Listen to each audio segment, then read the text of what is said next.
Saya hanya mau tanya ini kepada si Salsa Erwina Gagalung ini. Pertanyaan saya hanya satu, ada beberapa lah. Bagaimana pendapat dia atau tanggapan dia tentang putusan Mahkamah Konstitusi nomor 90 yang meloloskan syarat Gibran bisa jadi calon wakil presiden? Itu dulu pertanyaannya. Yang kedua, bagaimana kalau seandainya Gibran melakukan pengambil alihan kekuasaan atau kudeta terhadap Prabowo dan Gibran menjadi presiden, bagaimana tanggapan dia? Yang ketiga, bagaimana tanggapan Salsa tentang korupsi yang merajalela atau penegakan hukum yang menurun? Coba pilih.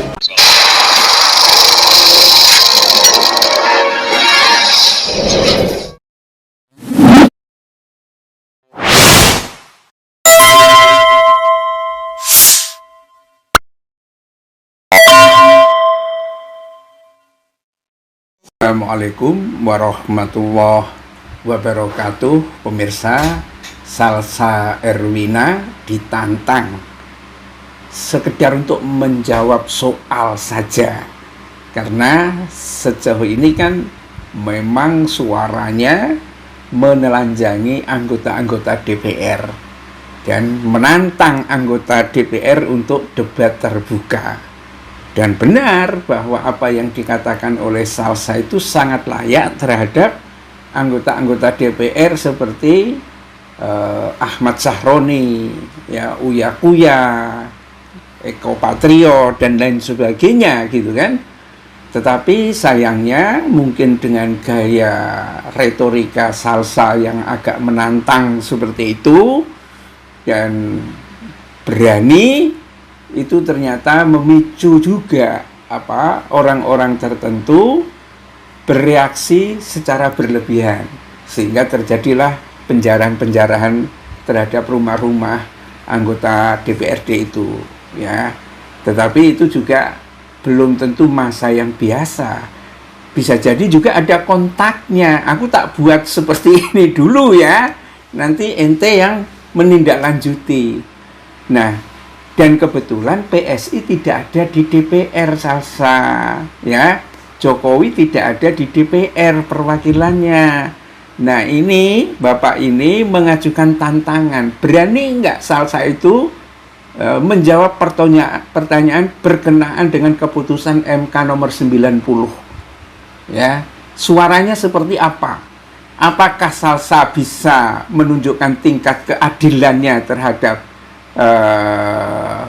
apa yang dilakukan oleh MK zamannya si Anwar itu, adik iparnya Jokowi itu, atau ngelepek-ngelepek? Karena ternyata juga Salsa ini ketika ditanya suaminya sebagai jenderal NATO atau agen NATO gitu, kelepek-kelepek juga gitu, nggak kelihatan garangnya gitu loh, ya. Padahal kalau dia sedang nyerang kan garang tuh. Nah, gimana komentarnya tentang pemerintahan Jokowi?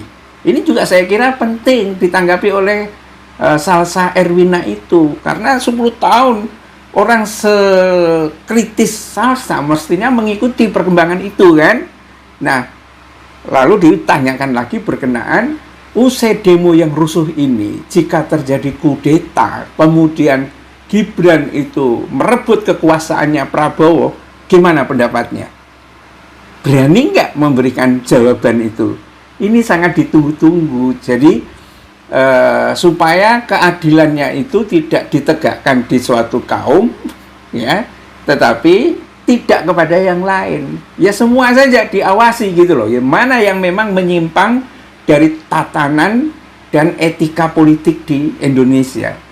Ya, Salsa perlu menjawab pertanyaan-pertanyaan ini. Ya, kalau hanya yang dibuat adalah persoalan DPR, malah bisa disebut provokasi.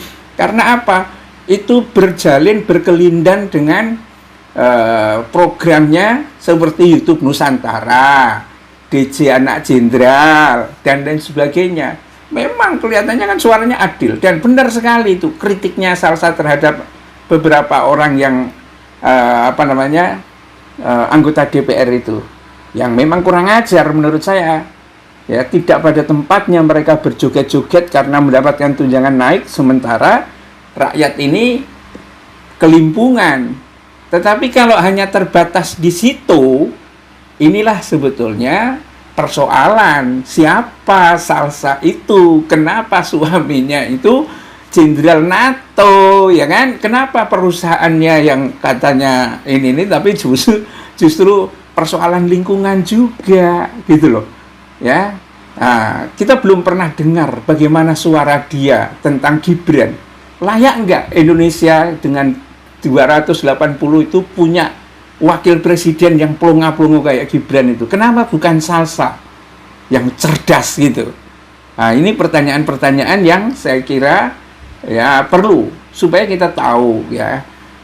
Karena kalau kadang-kadang ini yang agak ngeri kan begini pemirsa, seolah-olah seseorang menyuarakan retorika yang sangat adil, tetapi ada satu situasi yang disembunyikan, dan pada saatnya ketika rakyat itu termakan dengan provokasi dalam tanda kutip, sebetulnya nggak provokasi kalau tidak terjadi penjarahan ke rumah-rumah artis itu, ya.